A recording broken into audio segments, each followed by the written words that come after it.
Hello and welcome to another video from Between the Ropes TV.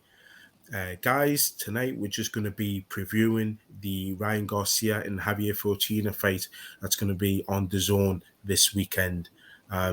It's a really interesting fight, this one, because it's a chance for Ryan Garcia to really open up that lightweight division. We've seen the undisputed champion, Devin Haney, getting crowned with his win against George Kambosos Jr. And what we're starting to see now is this division really open up, is to see who's next to challenge him. Josh, I want to get your thoughts on Ryan Garcia, and particularly in this fight. This fight was originally scheduled for him. It didn't go through because he pulled out because he had to look after his mental health, which is brave of him to do so. Now he's going back to this fight. How do you see it going? I see Ryan Garcia winning it. I don't think he'll get the knockout. I know people talk about him as a knockout artist, and he's very, very big across social media. Insta famous, and different pros call him obviously an Insta fighter.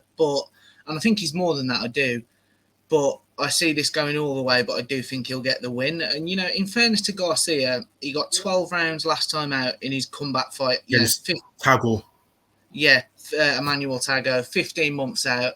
And he looks okay. I think you could see the ring rust, couldn't you? But hopefully he shook that. And, the one thing we said in our reaction to that fight was that, we now need to see him active at 23 years old. He needs to be active if he's going to really kick on. And, here we are a little over 3 months on, and he's back in it. And it's a big fight. It's a step up, isn't it? And, Fortuna coming into this, he's very experienced. 40-odd professional fights, 37-3 with the one, no contest, 26 KO wins. He's only been stopped once. That was back in 2016 to Jason Sosa. Jason Sosa, yeah. But that was down to super featherweight, to be fair to him. It was. And then obviously he's lost to Robert Easter Jr. And more recently Jojo Diaz. But the pressures for me, this might sound bizarre, but for me the pressure's more on Fortuna in this fight, because he's 33 now, and I think he's long been talked about as a serious contender in the lightweight division. And if he loses to Ryan Garcia here, it's really the end of the road for him, isn't it? Yeah.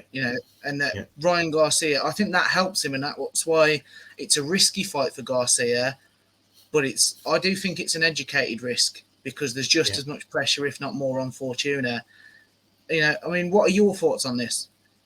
Well, I think this is a fight that's got Ryan Garcia stoppage win all over it for me.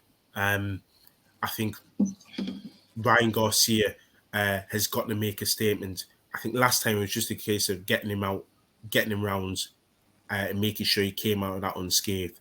I think he came in for that fight at just under the light welterweight limit. Yeah, I don't know what he's going to come in on Saturday, and because it's not for a title, it's not really relevant. But what is relevant is the performance, and the reason why I'm putting emphasis on the performance is because he's calling out Tank a lot. He's calling out Tank. He's talking about Isaac Cruz, how his team made offers to Isaac Cruz. I've got my own views on that. I think he's lowballing them. What I mean by that is, I think he's deliberately given him a low offer so Isaac Cruz will knock it back, and then he can turn around and say to people, Isaac Cruz is not back my offer. He doesn't want to fight, when really he's not offered him what Isaac Cruz deserves. So I think if he wants his name in those brackets of being a good opponent for Devin Haney at some point, and for somebody who could possibly beat Tank, he's got to put in that stoppage performance. He's got to be quick. He's got to be sharp. He's got to get Javier Fortuna out of there. Javier Fortuna has shown that he's a very skilled boxer. He's a Dominican. Dominicans are pretty skillful, particularly on the back foot. But he's got his flaws, and a few times when he stepped up, he's looked pretty average. So I'm going for a Garcia stoppage win. But yeah, like you were saying before, Garcia could be one of those where he steps up an opponent, and perhaps the knockouts don't always come. Yeah, it's interesting, that, isn't it? I mean, we've agreed on our predictions for the last few weeks, so there's not been much chance for me to be able to bring up how far ahead I am of you this year on predictions. So I just probably got on the wall somewhere. Let's be honest. Mate, I'm not joking. If I'm still ahead come Christmas, I want a crown, a throne, a little staff. I want the lot, mate. I'll be going for it big time. But I'm willing to back it's a unanimous decision win for Garcia. So if you're backing the stoppage, that's it. Then we're back at odds after a few weeks of peace and harmony. Yeah, we'll take that. We'll take that, and then we'll just see who gets it right on the night. Well, there we go. I mean, I've got one question for you, Ray. Obviously, you said there about the performance needs to be emphatic from Ryan Garcia, and I definitely, obviously, understand the logic. If you're calling out the big names of the division, the tanks and whatnot, you need to put that performance on. But I'm just thinking, for me, obviously, he's not tarnished, but he's written off by hardcore fans a lot of the time as a hype fighter. He's Instagram famous. He's just a knockout artist. Would he not possibly benefit more, certainly amongst hardcore fans, if he boxed his way to a 12-round, like a shutout victory?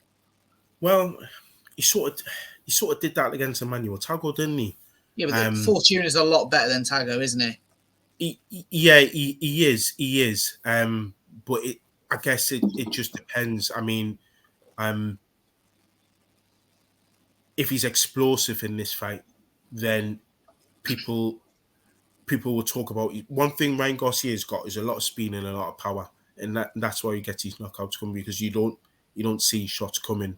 Now, if he boxes and he puts on a clinic, then people can say, yeah, he's got other wrinkles to his game. Mm-hmm. He can do this, he can do that, but that's not going to get people jumping off their seats demanding a fight. And I think that's the difference. There's a difference between him getting a point decision and people say, actually, Ryan can box. We didn't know he could do that. And people saying, well, I demand Ryan's next fight is a Tank fight.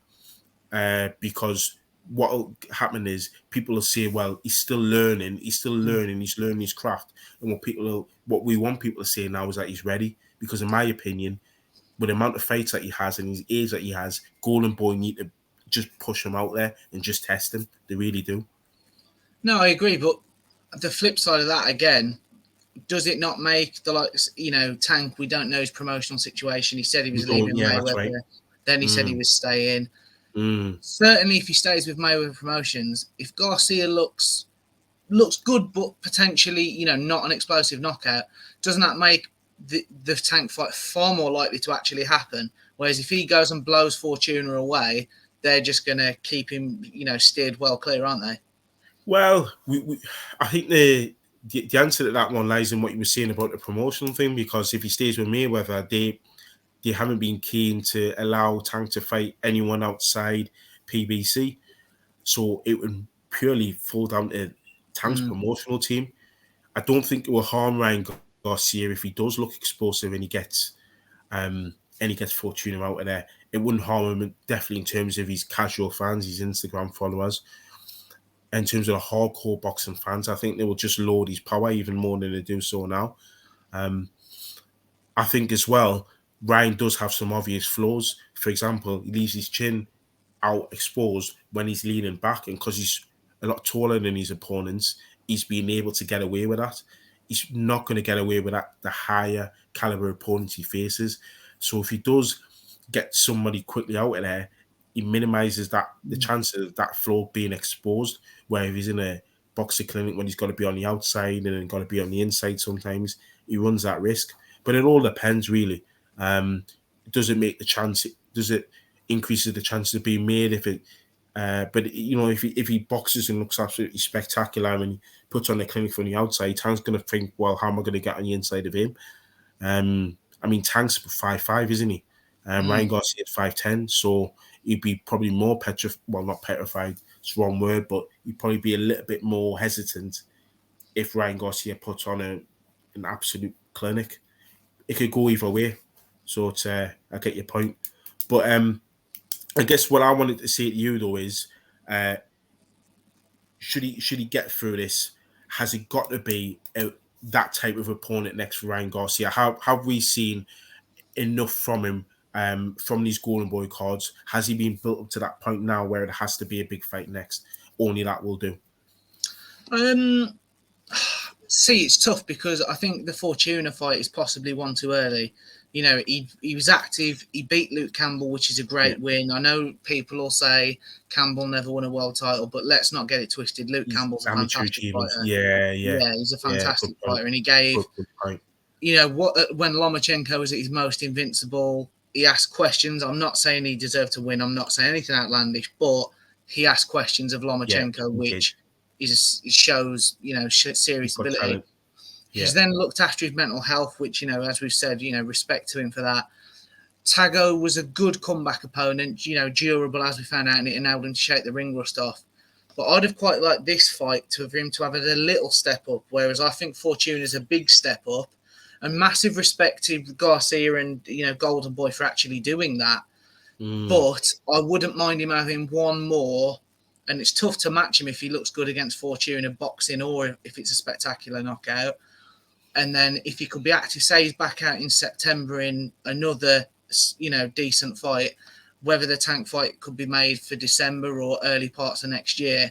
Yeah. I just worry, you know, how big and the pressures, especially if he's had issues with his mental health, the pressures around that tank fight, because it, you know, two of the biggest fighters in the game, isn't it, profile-wise? I worry the effects that would have on him. So I do think another fight before that might be beneficial. Yeah, that's a fair point. Well, we'll end it there. Guys, don't forget to like, comment, and subscribe to the channel. We've got loads of good content coming up. Absolutely tons of it. And don't forget, guys, we're going to be live on Monday night. So join in and tune in, watch us there. And don't forget to comment on the live stream as well. See you guys in the next video.